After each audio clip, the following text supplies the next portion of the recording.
Sabes, tus pensamientos tienen un gran poder.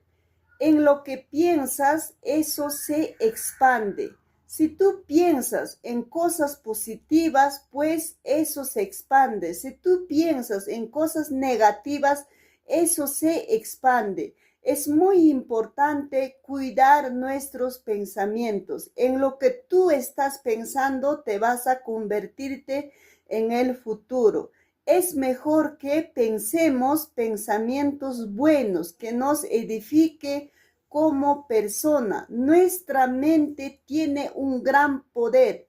Con nuestras palabras lo declaramos, el poder de la palabra. Cuando Dios creó los cielos y la tierra, lo declaró primero con su palabra.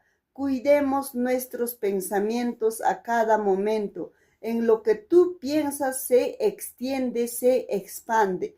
Es mejor que tengamos pensamientos que nos ayude a edificar, que nos ayude a estar bien, con una actitud positiva. No importa la circunstancia que puedes estar pasando, no sé en qué área de tu vida, pero cuida tus pensamientos.